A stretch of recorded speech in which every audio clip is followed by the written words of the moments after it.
வரைக்கும் எத்தனையோ case deal பண்ணிருக்கேன். But this is something peculiar.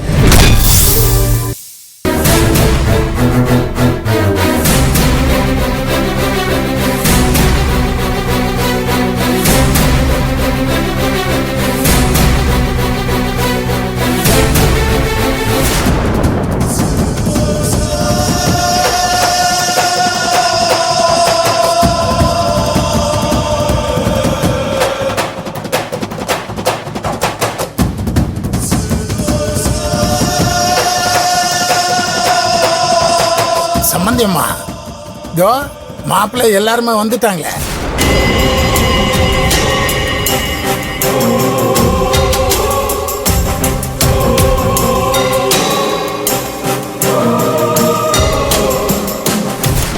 என்னப்பா இவங்க காலை சுத்தின பாம்பு மாதிரி விடவே மாட்டேங்கிறாங்க. இப்ப என்ன பண்றதுப்பா? இரு, எல்லாத்துக்கும் இன்னைக்கு நான் முடிவு கட்டுறேன். எல்லாத்துக்கும் காரணம் அம்மா தான். சும்மா இல்லாம பிரச்சனை மேல பிரச்சனை பண்ணிக்கிட்டே இருக்கு. சின்னத்தா, பெரியத்தா வேண்டான்னு சொன்னதுக்கு அப்புறமும் இந்த ரம்மையை விடமாட்டா போல இருக்கே.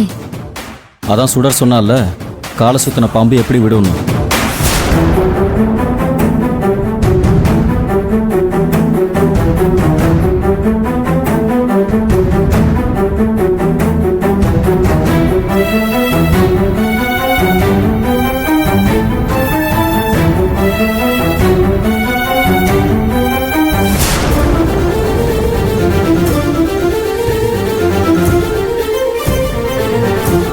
வாங்க அங்கிள், உங்களுக்காக தான் எல்லாரும் வெயிட் பண்ணிட்டு இருக்கோம். எனக்காக வெயிட் பண்றீங்களா? எதுக்கு? என்ன வேணும்? என்ன அங்கிள் இப்படி கேக்குறீங்க? முறைப்படி உங்களுக்கு பத்திரிக்கை கொடுக்கறதுக்கு தான் வந்தேன்.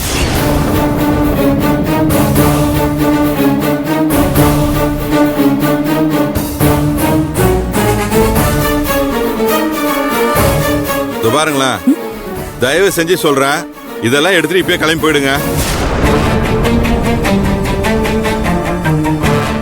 சரவணா, என்னடா ஆச்சு உனக்கு?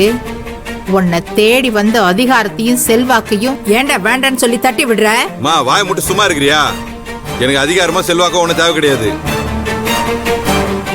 அன்பும் பாசம் மட்டும்தான் தேவை. அது எனக்கு கிடைச்சா போதும்.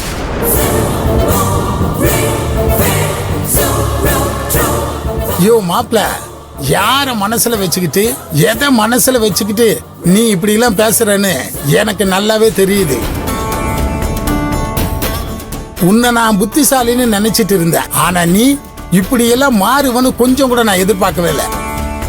உன்னை உங்க அப்பா ஆகாத வழிக்கு கூட்டிட்டு போயிட்டு இருக்காரு. அதுல போய் உன் வாழ்க்கைய தொலைச்சிடாத. சாமித்துறை, நீ யாரு? உனக்கு இதுக்கு என்ன சம்பந்தம்?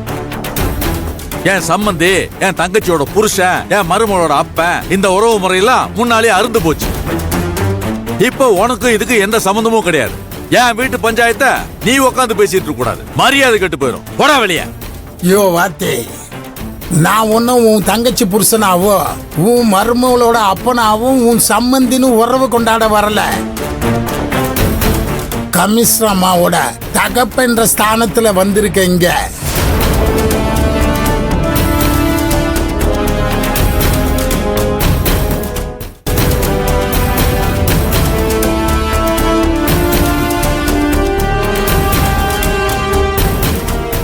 ஏ அண்ணா, பெத்த மக, நீ கொடுக்காத மதிப்பு மரியாதையும் இந்த கமிஷனர் அம்மா இந்த புள்ள எனக்கு கொடுத்தா.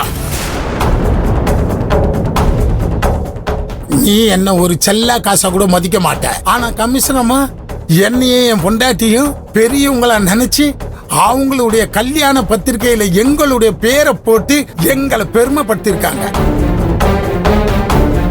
இப்ப சொல்ற, நல்லா கேட்டுக்கோ, இனிமேல் நீ எனக்கு மகளே கிடையாது.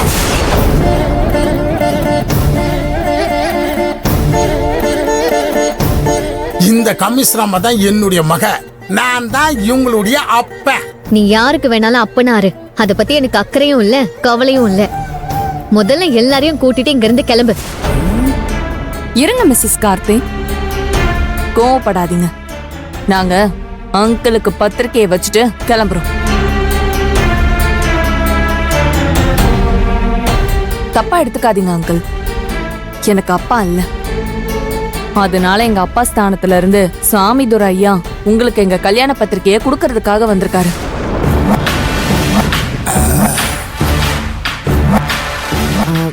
அவர் கையால பத்திரிக்கை வாங்குறதுக்கு இஷ்டம் இல்லைன்னா நான் கொடுக்கறேன். நீங்க வாங்கிக்கோங்க சம்பந்தி. குடுமா. இருக்குமா, என்ன மன்னிச்சிருங்க. என் பையனுக்கு இந்த கல்யாணத்துல விருப்பம் இல்லை. உங்களோட பொண்ணை என் பையனுக்கு இஷ்டம் இல்லை. அதனால நாங்க அவனுக்கு வேற ஒரு பொண்ணை பார்த்து தட்டை மாத்திட்டு தான் வந்திருக்கோம்.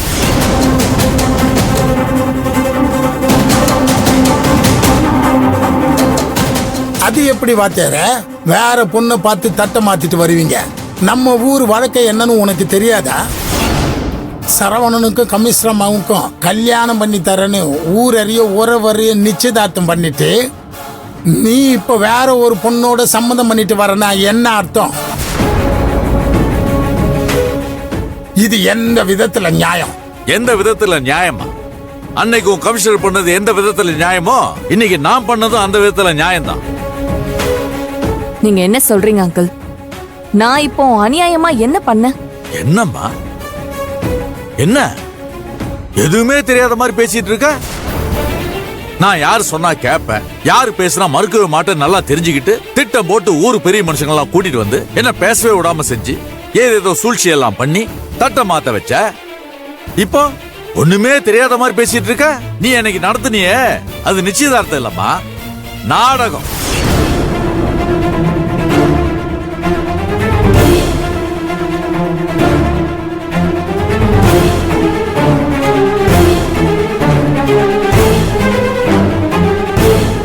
நீங்க இப்படி பேசுறது கொஞ்சம் கூட சரியில்லை. கொஞ்சமாவது நெஞ்சில ஈவிரக்கத்தோட பேசுங்க.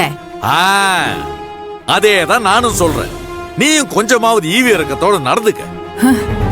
கட்டின புருஷன் என்னதான் மதிக்கிறது இல்ல, என் விருப்பத்தை தான் கேட்கறது இல்ல. பெத்த புள்ளதானே, அவன் விருப்பத்துக்கு அது முக்கியத்துவம் தரலாம்ல. அவன் தான் இந்த கல்யாணம் வேணான்னு சொல்றானே, அவனை எதுக்கு கட்டாயப்படுத்தி கல்யாணம் பண்ணி வைக்க நினைக்கிற? கல்யாணம் மட்டும் வாழ போறது யாரு? அவனா இல்ல நீயா?